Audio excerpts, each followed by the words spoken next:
We learn that through conversations and culture. Like, did you ever play the game of life, the board game? Yeah. The only way you win is getting a college degree in that game. That creates a subtle belief about why we have to go to college. You ever played Monopoly, of course? How do you win a Monopoly? Get as many things as possible. It's a zero-sum game, winner-take-all game. And we start buying into that belief with capitalism that isn't really what true capitalism or free market would be. It's what cronyism becomes. It's what somebody else made survival of the fittest versus collaboration. What's up, Garrett? What's up, man? How you doing? I'm doing good. Just got to spend a little time with you last week, which was nice, doing some comedy for your financial guys. Dude, you've come such a long way. Like, I remember back in the early days, decade plus, like you always had humor, but you brought it to like a totally new level. So I'm excited to talk about what you're up to. Yeah. I first want to maybe set the stage because, of course, there's probably people that have not heard of you before. Mm-hmm. And so I was hoping you would maybe walk through your journey in the financial advising, the personal finance space. You've written 2 best-selling books, New York Times bestseller, one of them. And so you've experienced quite a bit. I'd love to hear about your journey because I think that'll set the stage for what you're doing right now. So I won $5,000 for being the Young Entrepreneur of the Year as a teenager. And that seemed like a ton of money for me. I mean, I came from a coal mining town. That's a huge amount of money. I actually had this crazy thought when they handed me the check. I'm like, oh, everybody else made that much money in that second. Now, obviously, that sounds just ridiculous, but that's what a teenager's mind was. I was just thinking, this is amazing. But I wanted to invest it. Part of it's because I lived in this little town. And I wanted to get to the big city, which to me, Salt Lake City was big and intimidating, even though it's not. But coming from a town of 12,000, it seemed big. And so I tried to invest the money, but I was under 18 and my mom wouldn't sign off as a custodian because the Italian side of my family would put cash in coffee cans and put them in the cellar. There was everything felt risky. And looking back, it probably would have been because that was the 90s and I probably would have put everything in the stock market just because it was doing so well in the 90s, not knowing why it would work or how it would work. I actually remember when I was 18, this guy that worked for World Financial Group came and showed me this variable universal life policy and ran the illustration at 18%. Oh my gosh. So at like $70 a month, I was going to be like a multi-millionaire, 40 years down the road before I was 65. And like, that's illegal to show 18% first off. And no investment in the history of the world has ever done 18% a year for that period of time. But it was fascinating. I'm like, oh, this is compound interest. And if it's not taxable. And so that led me into asking a lot of questions and actually getting an internship when I was 19 years old for Guardian and Park Avenue Securities. Now, the way that really works. An internship was really bring your family and friends so we could sell them products. And, and the guy that ran that was very big on whole life. And I, at the time, didn't think whole life was that sexy. So I liked variable whole life because Guardian had this variable whole life product. So you could put it in the market, which was, again, the 90s. So it was doing really well. And then in the year 2000, 2 things happened. Number one, this dude from New York came. He was bald but had a ponytail. He had a New York attitude, and he was teaching, and he was slamming variable whole life. And he's like, "These are the 90s. This is the best you'll ever do." And I'm just going to compare because it was like, it was just early 2000, and it just started dipping for a couple months. And he's like, "I'm going to compare with this just couple month dip and that great decade to what whole life would do." And it was even. And he's like, "This is even with no risk or minimal risk compared to high risk." And I remember just getting a sinking feeling in my gut, like, oh my God. Because you would have got people set up on. Right. But the good news is Guardian would let you convert. Okay. They just let you convert the policy over to whole life. So we went through and started converting policies. And also at the time, I went back to one of my professors from college, Stephen Herrick, who managed $5 billion in municipal bond funds for strong investments. They were the number 2 investment company in the world at the time. He was the number 1 investment advisor in the world, not advisor, manager, money manager for municipal bonds. I mean, $5 billion in municipal bonds, Lipper, number 1, he was always number 1 as the guy. And then he decided to become a professor. he walked away at 55 and said, my next 25 years is going to be to pay it forward and be a professor. So we became friends, and he helped me dissect what was really going on in the market, how I didn't really know what I was doing. And so between that guy from New York and him, I got all my clients but one out of the stock market by, I started doing that in March of 2000. Everyone but one was out by May of 2000. Now, for those that don't remember, 2000, 2001, and 2002 was 3 double-digit negative years in a row. So I saved hundreds of thousands, would have been millions. I just didn't have that much money under management because I was a kid, and most of my clients were family and friends from small towns. But it helped me preserve some of those relationships. It was hard to tell people I didn't know what the hell I was doing. But that really began my journey. Another mutual friend of ours, Mike Ison, we actually started flying together all over the country. I think it was 26 straight months I flew somewhere to interview people, to go to symposiums or workshops, because I wasn't married yet. I had made some money in college, didn't have a lot of expenses. I actually owned a property in Cedar City, Utah, where I went to school. My then girlfriend, now wife, was living there while I was living in her parents' basement because I was such a cheapskate back then, and just spending everything on learning this kind of stuff. And that's when I started to really focus on efficiency.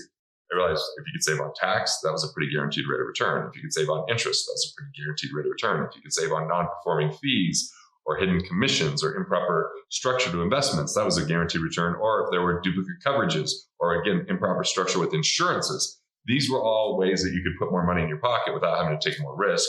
And I teamed up with 3 other young guys that were always asking questions, always showing up to these kind of things. And we partnered in a firm called Ingenuity. And we actually started this thing that was $20 a month, because we realized we could make people more money, but they're still the same person mentally. And so we would have people be like, oh, my friend did better in the stock market and I'm not in the stock market because you guys told me not to be in it. And so I was like, we figured we got to help people with their mindset.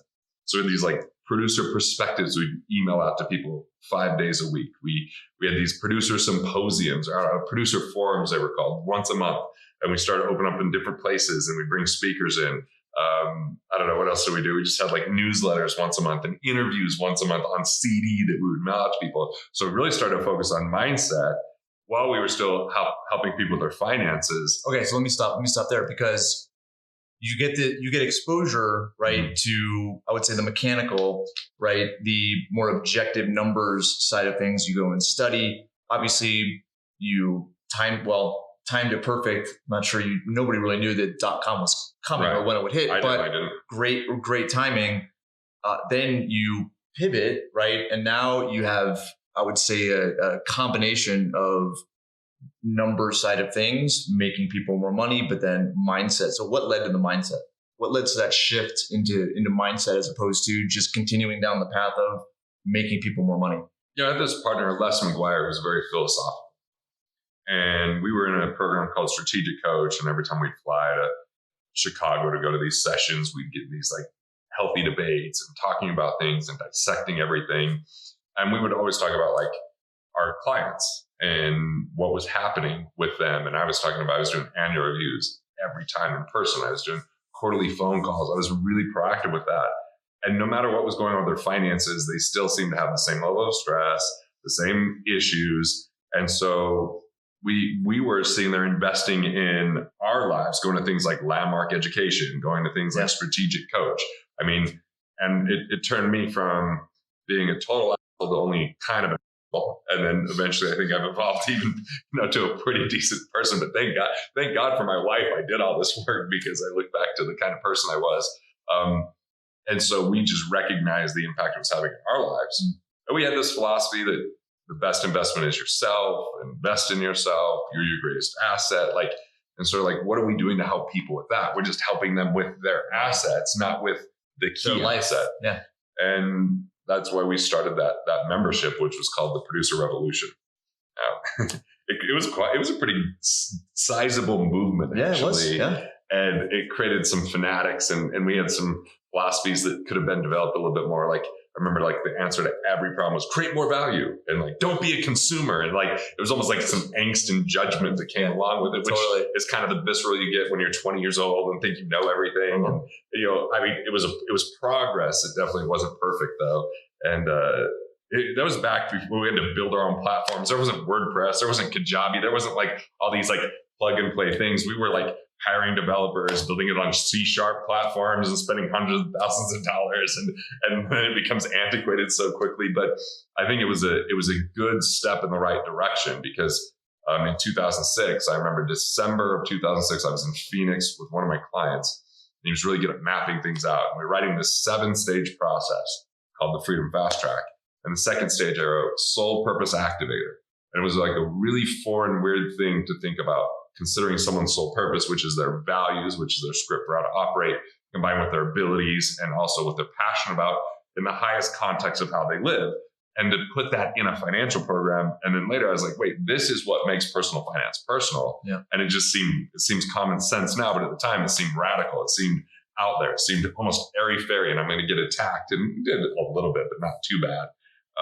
And then I eventually wrote the book Killing Sacred Cows shortly after that. And now it's now I'm in a whole other world of like recognizing that there's just not as many people that want to be educated as that want to be entertained, and that finance is super intimidating for a lot of people. And so what led to that understanding, right? Because and not to say that people have all stayed the same over the last couple of decades, right? But now we have a different society. I mean, social media, right, took place in between the time you started and now, right? And I would say from a political standpoint, from a communication standpoint, even internationally, like the world is now getting way more connected, right? What are some of the experiences that you've had that kind of started to set your course a little bit different than you may have thought in the beginning? When I started speaking, I think I started speaking more heavily in 2005. We had some events before that, but my other partners did some of the speaking. I was only doing it here and there. But in 2005, it was like I was speaking every month for our own things and going and flying to other places. And when I was going to speak at other people's events, sometimes I would be in a breakout session back in those days. But I was a breakout session on finance. Mm-hmm. And I might be going up against any other session. And it was hard to get as many bodies in my session as everybody else's session. So I started really hiring a lot of coaches, Roberto Monaco, Jonathan Sprinkles, Teresa Eastler, like everything around speaking to be like, okay, I've got a different, like, I can't be a financial guy that people are intimidated by money and bored to listen to it. Because then they won't listen. They won't engage, and then therefore waste of time. So I started doing that. And then I remember I went and spoke at this event in Vegas. It was all dentists. And what every speaker had time on the main stage, but for a very short period of time, like 10 minutes. Right. And sometimes at dental events, they get CE credits for going to courses. Yeah. But I never got to offer CE credits. So I'm now competing with people that are known in that industry and that might be icons. Maybe they're the best oral surgeon or whatever, or that they have CE credit.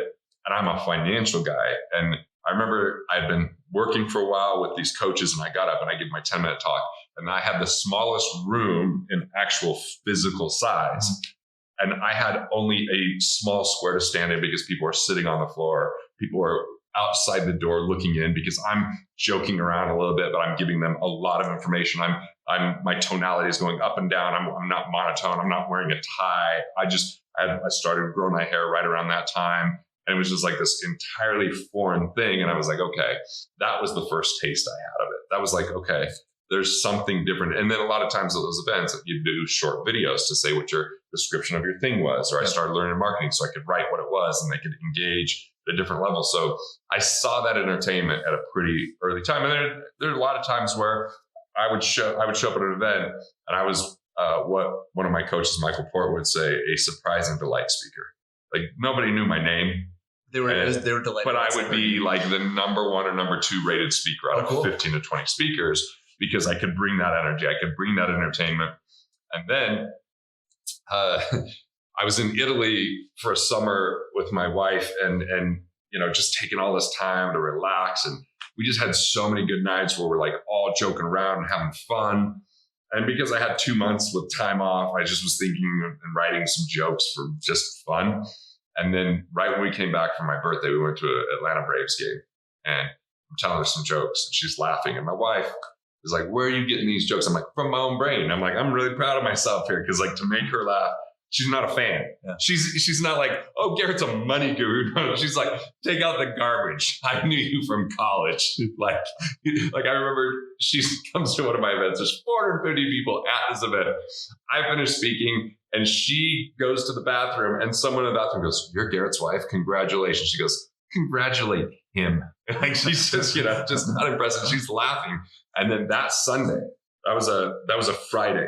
That Sunday, I flew from Atlanta to Vegas, and one of my friends, Keith Yackey's event, goes, our next speaker's effing hilarious. One of the funniest dudes you're ever going to hear. I'm like, okay, I got a 50-minute financial talk. And he just said I was one of the funniest dudes. How do I do this?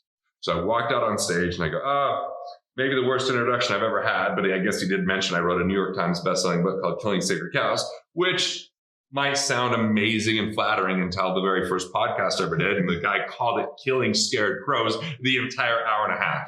And then at the end says, what should I invest in? I'm like, I've got a few suggestions. Bifocals, literacy, a new career. The crowd's laughing. I'm kind of teaching. I'm getting a setup. And I'm like, oh my God. So I call my buddy who's a comedian at the airport. I say, hey, come to my office tomorrow.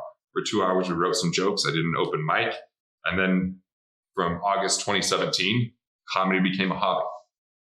But during COVID, it became more of a complete pivot into a way to integrate my career. Because you were there the night that I filmed my special, where called The American Dream, where I took this merge of money and funny and did an entire comedy special with some of the biggest names to ever produce comedy being involved. My executive producer, Marty Callner, won an Emmy with Seinfeld. My editor, Michael Schultz, won an Emmy with Chris Rock.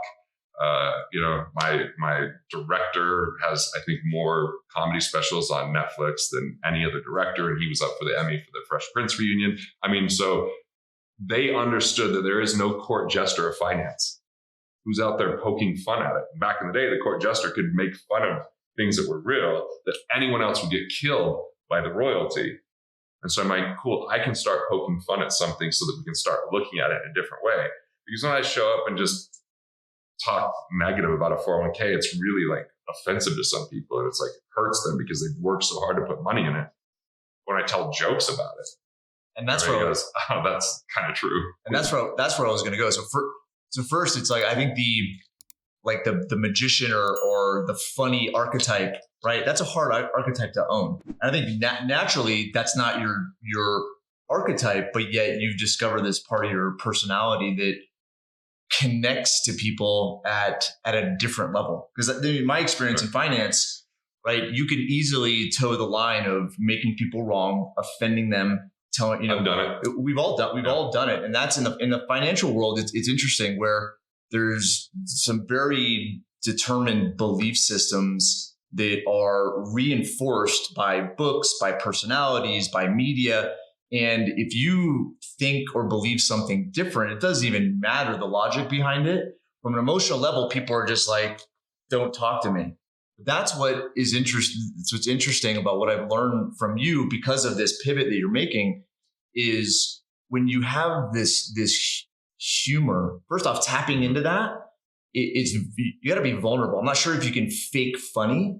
Maybe you can, I don't know. But to me, I feel like that's the genuine person when they're funny. So number one, I think it kind of brings down those barriers. But then number two, you're able to talk about, just comedy in general, talk about taboo things, right? Off limits things. The American Dream is the right title for that. But even if you go to Chris Rock's stand-up routines or Eddie Murphy's stand-up routines, they talk about the hardcore that you don't just talk about at a dinner table, right? Or at a conference. Right. Without the comedy, it's canceled. People are angry. For sure. But when there's comedy, and so I just think that's an interesting dynamic where again, these experiences that you've had that have taught you about personal finance, it's a challenging industry, right? Because you're always up against belief systems, right. But then you figured out a way where you tapped into like something genuine about yourself, where you're able to connect with people at a different level, where they're now open to talking about, what was off limits before. I wrote this poem, and part of it says, "Comedy's the answer when no other. Comedy's the key when no other will do. Love is the answer, but can't always get through. Satire is pointing out what we hide, but everybody already knew." And so that's kind of my summation of why comedy is so profound, because they say that when you scare someone to death, they remember. I don't want to do that to people. It says it's almost as effective to make someone laugh. So if I can make them laugh, and then, like, I was talking to my sound engineer last week, we're doing the final process of the special, and he goes, "There's so many gut punches in this." He's like, in the special, he's like, there's a lot of gut punches. He goes, "I got to be candid with you. When they told me what you were doing, I thought, how is that ever going to work?" And he goes, "And it's great." So it's cool to win over like some pretty intense critics in that world, with a lot of like stature and knowledge. And I mean, some of it's doesn't have anything to do with money. It's just a joke that happened to come out that night that I was not expecting to say. It was just too funny not to include. But I think the theme is there. I think that it's going to help the masses face a topic that they've been afraid of. Well, I look at, I'll make one more comment there. Then I want to get into just some topics, specific to the special, but also just your experience.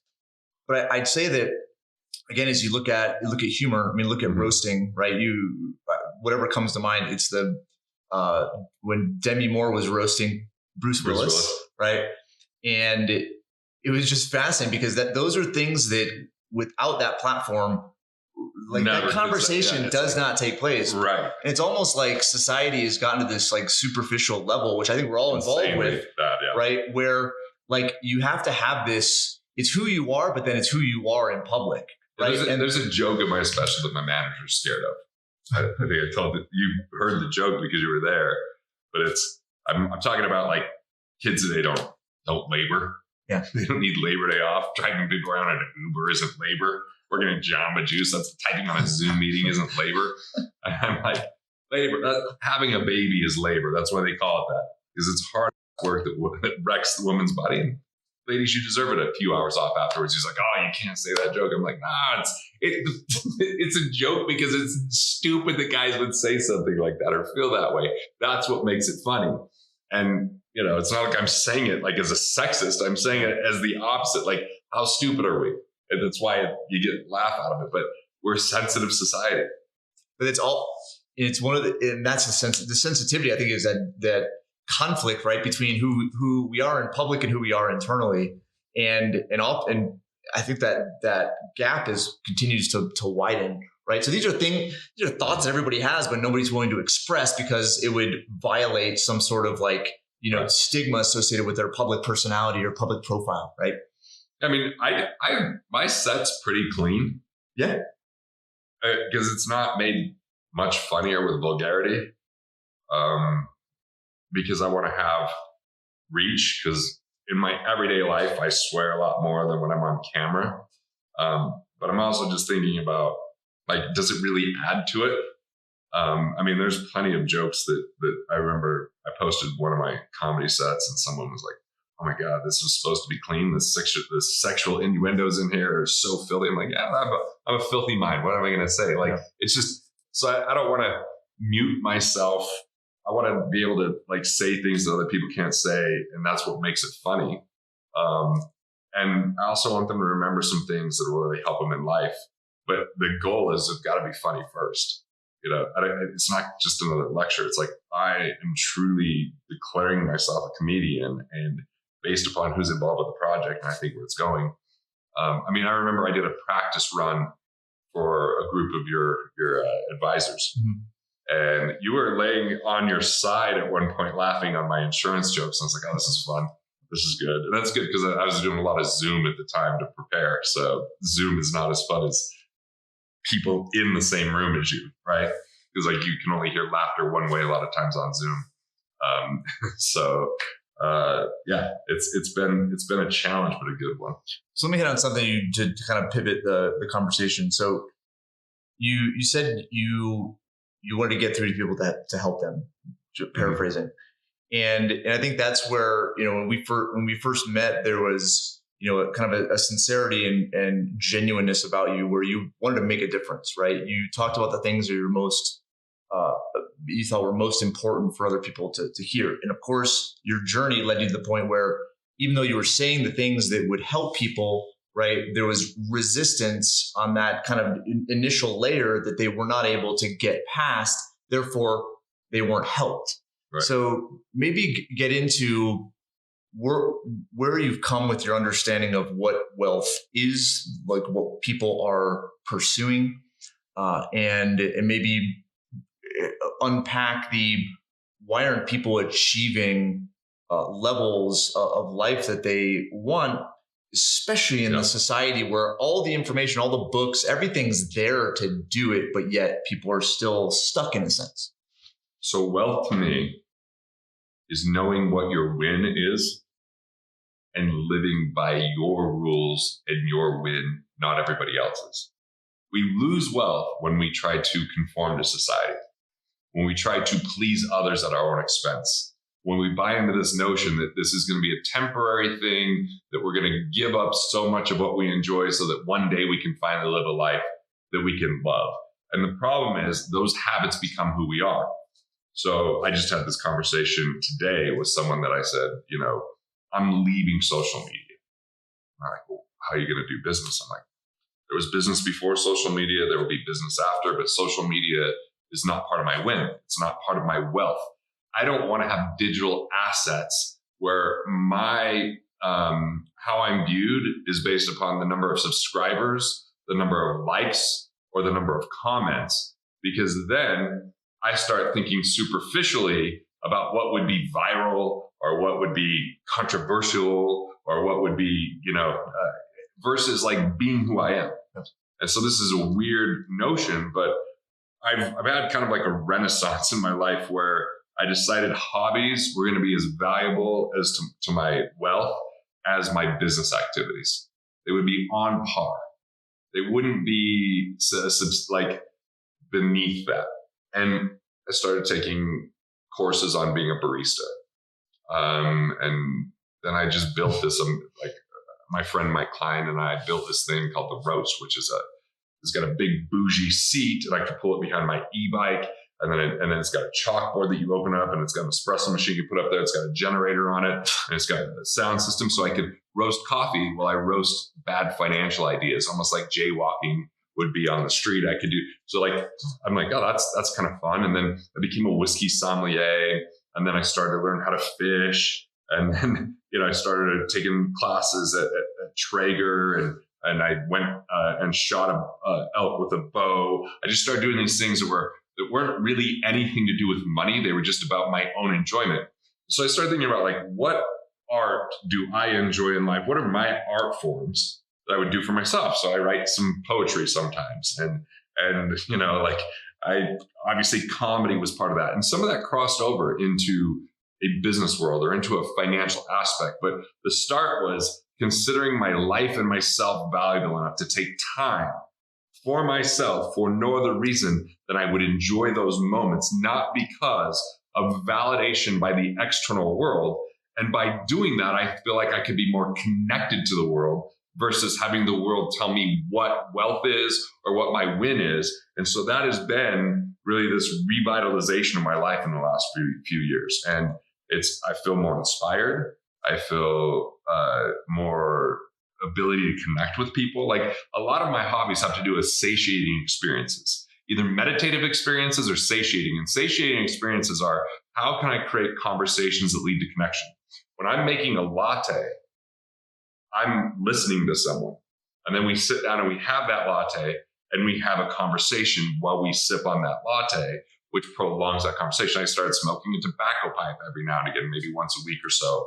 Ended up doing that with my dad, who grew up Mormon. So that was a surprise that he enjoys it. And the other day, he texted me talking about he's having some tobacco and pontificating something about life. And my mom's like, oh, that reminds me of my dad. He used to smoke every Sunday. And I was like, oh, because that's a 30-minute smoke, and it was a beautiful artifact. And so I just started to invest in hobbies, and I have this philosophy in life that I win when I play.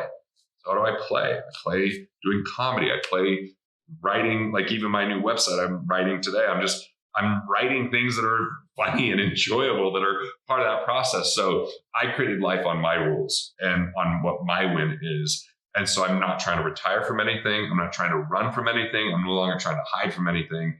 And that can be difficult at times, but it's so rich and rewarding. So that's wealth. When you know your win and you're living your life based upon winning all the way along, not about arriving somewhere. So that was the point I was gonna make, and I would say a follow-up question, because this is something that I think most people would resonate with. Oh, that would be nice.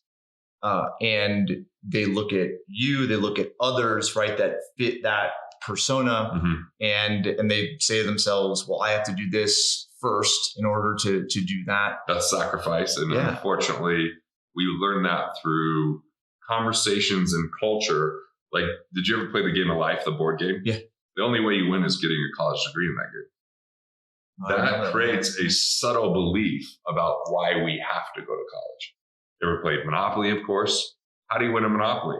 Get as many things as possible. It's a zero-sum game, winner-take-all game. And we start buying into that belief with capitalism that isn't really what true capitalism or free market would be. It's what cronyism becomes. It's what somebody else made survival of the fittest versus collaboration. And so I'm like, I'm playing games that everybody else told me to play. Go to college, get a degree, have a big business, grow that business, which was always about, well, I'll take care of my health later. Or I'll have time for my family later. Those were always in the background. It was like, and then the great lie that all business owners ever tell their spouse, which is, I'm doing this for you, but it's not. It's for our own fulfillment of our narcissistic ego and this unfillable void of more is better and all those kind of notions that we learn in society, especially here in America.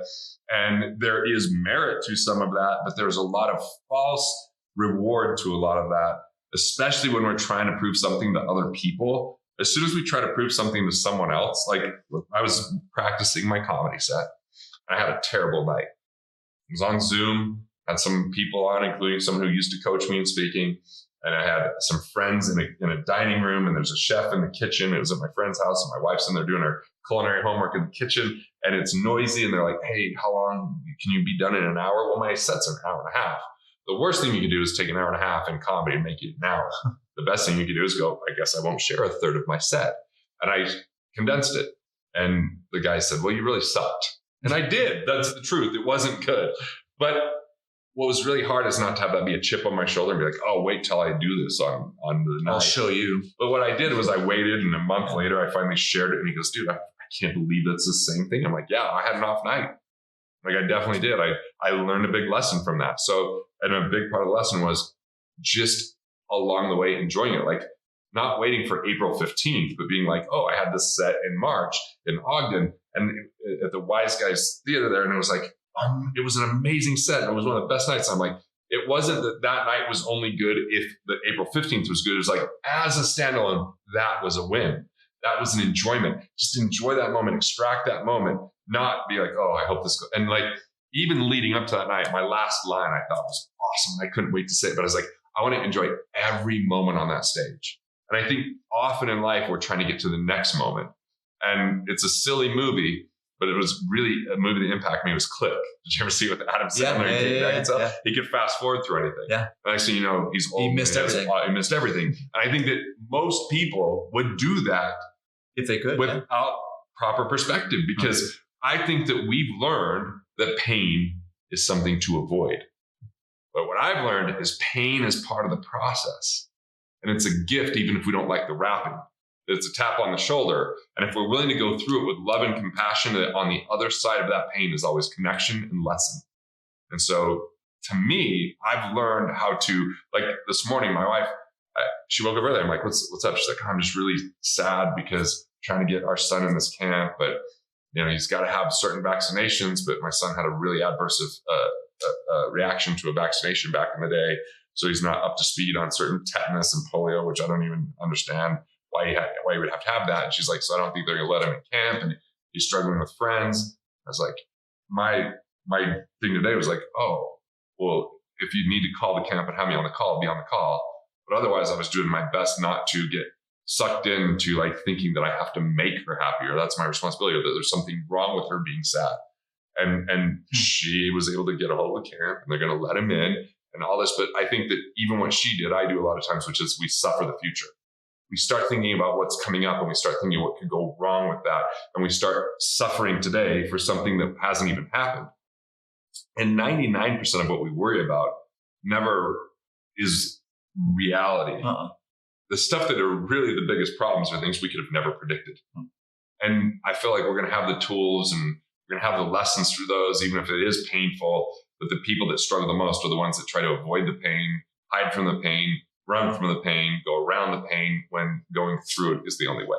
This is what's interesting. I turned back to recently just... This isn't a very funny podcast. No, I'm not kidding about life. We're setting it up. Fine. There's a punchline coming. But there... Maybe my comedy's painful. No, it's actually not painful. It's really good.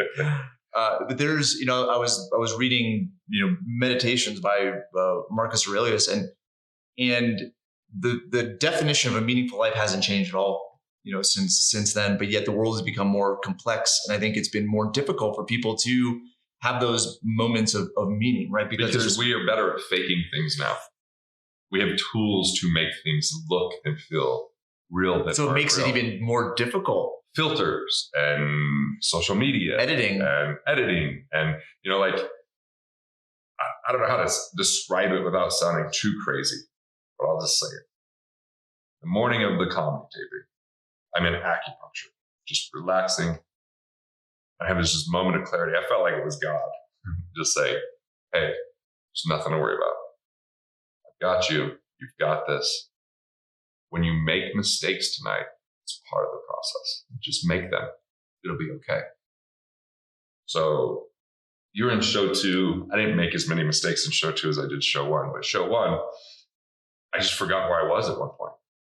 This girl, Travinia, was laughing so hard, I got distracted because she thought the word caveman was so funny. So I kept saying caveman. But then at the end, I go, does anyone know where I'm at? And everybody just started laughing because I'm just making the mistake, right? And then my manager yells out, yeah, this thing. And so then I picked it back up. And then in the second show, though, the mistake I made is, remember the tooth bunny bit? I was meant to say, the Easter bunny. I said the tooth bunny. Yeah. That stayed in the special. It was a mistake, but it was funnier. Or I talked about the Easter bunny. No wonder we have a problem with pedophilia. We have a stranger in a costume. Here, kids, go to him and he'll give you things for free. And then I go, that reminds me of a story with my wife. And everybody starts laughing because the last word was pedophile. But what it was supposed to be referencing was free. Because she went to spring break when we were dating and said, oh, I don't need any money because the guys are super nice. They'll give you drinks for free. Oh, for free, And so it's like, those were accidents. Those were mistakes that actually made it funnier. And the fact that I went in with this knowing, I was able to just be in that moment without fear. Like, I didn't tense up. I laughed with you guys. I rolled with the punch. And I think that in life, we try to control uncontrollables, and it creates unnecessary stress and worry. And that worry starts to become who we are instead of who we really are. And so everybody gets a dumbed down, lesser version that's not present because of how we handle pain, because of what we think is right and wrong, and because of how we don't want to be judged. And ultimately, we don't show who we really are because we think that if we're someone else, that people will like us more. That's my estimation. So I've done a lot in my life, right? Because I don't think you can completely avoid that, right? It's part of our makeup. It's I'm part still of our worried about DNA. dumb stuff all the time. Yeah. I'm just more aware of it. I didn't like in the past. I just stay in that moment. Yeah, I know I have too many windows open that are running in the background, slowing the software down. If I could be like, why am I worried about that? Well, let's have a conversation. I'm just going to call that person. Hey, this person didn't text me back. Oh my God, do they not like me? Now I'll just call them instead of sitting there and like worry about it. And I always think, well, maybe they have other things going on, or maybe there's a lot happening in their life. And if they don't like me, that's up to them. walking on the side of the road and stranger, and you have 10 minutes to talk to him. What do you tell him? Right? Someone that is, we're all human beings. We all essentially suffer from the same programming in a sense, right? We're all part of the experience where stuff happens and it's like, and then we respond to it in very similar ways. And it's just this never ending pattern that we get stuck in. So you're talking to someone for a brief period of time. What do you say? What would life be like if we just trusted ourselves more? What would life be like if we listened to our intuition? Intuition's such a gentle nudge. It's an inner knowing. It's a gut feeling or a light feather to the face. It's super easy to ignore, but the more we ignore it, the more we have unrest, even depression, and we succumb to scarcity. Now, intuition doesn't always lead us towards the easy path. That's the thing. I think that's why we like to ignore it sometimes. Sometimes it leads us down a challenging yet rewarding path. And sometimes because we think that we're too alone, or we think that we're not capable, or it hasn't been done before, or when I say we, I could be really good at talking myself out of any of this. I mean, look, I had surgery November 3rd, 2020, hernia surgery. And I was in my bed for several days, and like I was eating gummies for pain management to go to sleep. I didn't want to take any opioids, and I don't do good with weed at all. Like it just makes me disconnected, and I can't even formulate good sentences. And so I just found myself being like, why do I think I could be a comedian? This is stupid. This is dumb. Because that time I was like, I think I'm gonna do a special. I'd written it out like. This is 2020, early 2020? Okay. November 3rd is the surgery date. Oh, wow. And so I turn on the Zen Diaries of Gary Shandling that was done by Judd Apatow. And it's just him talking about his doubts of ever being good enough to be a comedian and all this kind of stuff. And I was like, okay. And he has some really cool like things he wrote in his journal, which some reminded me about things I've written in my journal. So I was like, okay, I'm going to do this. Couldn't even walk down the stairs because of the surgery and all this kind of stuff. And then November 15th was when I actually called comedian Marcus and said, hey, I want to write this. Do you want to help me? He said, sure. I think we could write a special by January. And then I'm on Barry Katz, my manager's industry standard podcast. He announced I'm going to do it April 15th because I said I was considering it. So all of a sudden, a brand new comedian is going to film an hour special that I started writing November 15th, and I'm going to perform April 15th, where most professionals are going to take a year to do this. So I'm on Zoom 5 days a week, just testing this out. You were there for one of them. You know, I'm walking and reciting and rowing and reciting and rewriting and it's like, and it worked out great, but it was uncomfortable. I had to face so many demons of insecurity, so many demons of how to like be direct with people, how to ask for what I really want, how to allow a vision to expand beyond my comfort zone, how to make changes that were not like, how to like say no to things so I could truly focus on this, how to allow other people to support me. There were so many things that had to go on for that to occur. And that was the most growth. I mean, who I am from January 2020 to who I am today, I feel like I have to just reintroduce myself to the world from who they knew in the past, because I'm willing to listen to intuition. I'm willing to do the harder things and process through pain.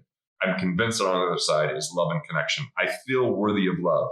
I feel that I still have insecurities, but I still love myself, even if I'm imperfect. And I've adopted a statement, perfectly imperfect, as part of my life. And that like, I don't have the answer. I don't have the answer, but I do have the question. And my question at all times, whether it's convenient or inconvenient, is what would love choose? What would love do? How would love show up? And I used to think that what was most unique about us was like our abilities, because that's maybe a strategic coach concept. But I think what makes us most unique is how we show love, how we express love, how we receive love. And I'm like, what if I mastered that? What if I invested in that? Not in all the other stuff about more, but how to show up as love, how to choose love when it's difficult, how to choose love when I want to pout and be a victim, how to choose love when someone I feel has wronged me or said something negative about me. It's like someone I really look up to when I said, I don't want to be part of this anymore, of something I was on the board. He was like, well, that's really going to impact us. I'm like, I know, but you'll figure it out. But what am I going to do? You've always found a way. Like in the past, I'd have been like, oh, you're right. Let me do it, even though I don't feel like I have the time or capacity, or that I don't feel like this is my calling, because I want to appease you. I was like, hey, we can still be in a relationship. You can even go tell people I'm an and I'll be okay, because I'll just keep showing up as love. And part of the time that is having clear boundaries. And so that's a long 10 minutes. I guess it's a 10 minutes of what I would tell someone. Yeah. And I think, what I took from that is the question you ask yourself, especially when you're experiencing, fear or anxiety or stress, right? I think we all have. All it's easy when times are good. Yeah. Yeah. It's really, I would say, like the primal part of us, right, that shows up when things are not how we expected. And it's, number one, it's the awareness of it. But then number two, it's not relying, right, on just those carnal instincts, right? It's strategically designing a way in which you can ask yourself different questions and catch yourself, then obviously be more present and enjoy that moment. And I don't know how you feel about this, but the way I feel about this is I have the ultimate testing ground in having a wife and having kids, because I can be really neutral about things in business and not take much offense to it, or not have it drag me in to drama or a lot of emotion. But if I don't get my way with my wife, I could find myself wanting to pout. I could find it harder to just ask for forgiveness immediately, or to just not be right in the moment and just listen. Like that is the ultimate place, because I've shown her more of who I am than I've shown anyone else in the world. There was a time where I believed if she didn't love me, I wasn't lovable, because I've shown her so much. And then when I recognized that was a limiting belief, I'm able to even give her more love without the fear of, is it reciprocated? Or what if she doesn't like this about me? And I joke that this is like the 26th version of who she's been married to. I'm like, the only woman that's been married to more men with one marriage is Danielle White, Garrett White's wife. That dude he's on version 35, I think. Like he's even faster than I am. Because he just goes like full steam ahead on any new idea. That there's so much. And maybe he's not like that now, just the Garrett that you and I. But it's one of those things where, I hope that that's what we all pursue, right? Because I don't think there's this end, right, to our becoming, right? It's like a never end. It's weird. It's like you have so much brilliance and meaning when you're living in present moments, because that's really what all that exists. But it's this constant awareness that you can continue to iterate and improve and be better, not to take away from how you are right now, but be even better and just continue to improve on the experience of life. Because I don't know if we're designed to sit still. He's certainly not designed to sit still. Right. And it's cool to look back. Like I was a miser when I was first married. Yeah. And, and so I was all about the game of preservation and cutting and budgeting. Yeah. And my kids are fascinated when they hear these stories, because they don't know that version of me. And I remember my youngest asked my wife, like, why was Dad like that? And she goes, I just thought it would be the best thing for our family at the time. I was like, oh God, that was so healing. Like she just let me like our first year of marriage, I really felt like my wife was going, what the hell did I get into? So I'm like, hey, like we need to balance this checkbook. Why are you spending so much on your classroom? You're supposed to get paid as a teacher, not be paying out. Like, hey, why is this electrical bill so high? Like, just ridiculous. And she was patient. And, and she just keeps holding a mirror up and saying, is this what you want? Is this who you want to be? And she creates that powerful listening for me, where I get to be like, I could probably do better. And for her to still love that version, but appreciate this version even more. So let's maybe, and we can probably go on. We should totally do another one of these, but maybe right. How would you... This is probably good that we're not talking finance, because people can learn finance from your book and from my book and all this stuff. But like, this is the stuff that I think that's underneath it that really captures wealth. Yeah. And that's where I wanted to go is, I believe there's a very, maybe it's not direct, but there is a total correlation between your enjoyment of life, who you are, and your understanding of wealth and your experience of wealth, right? Because we all live in the society that we should be like in amazement 24/7 because of like how we get to live compared to the past. But yet there's still people that are absolutely miserable. Then you have people with lots of money, right? That it's this insatiable thing where they think that, physical things are going to, quench that thirst. And so I look at, just at least my experience of things. I would love to get your thoughts is, your levels of, I would say, impact have improved, right? And impact, I mean, ways in which you create wealth, right? It's improved because of your internal improvement. Do you think that I'm not sure if there's a direct correlation, but I know that there is definitely a tie. At least that's my experience. Yeah. I mean, we're in a consumeristic society where the eternal quest is for more. Well, the limbic brain, the limbic part of our brain, like that monkey brain, like all it knows is to consume and consume as much as possible. But I was like, in redefining the game, it changed everything for me. What if more meant more peace and less worry? What if more meant more leisure and less sacrifice? What if more meant more meditation and more recreation and less frustration?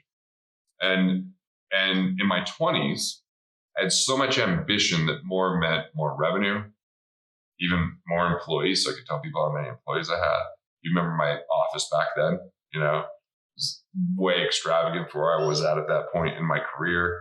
I mean, it was more about like more show and less personal growth because I didn't have time for it, because the work was being at work versus the work being like working on myself. Yeah. I had enough of it because there was a carrot of like, well, if I do this work, then like, I remember one of our mutual friends, Vince, is like, go do Landmark.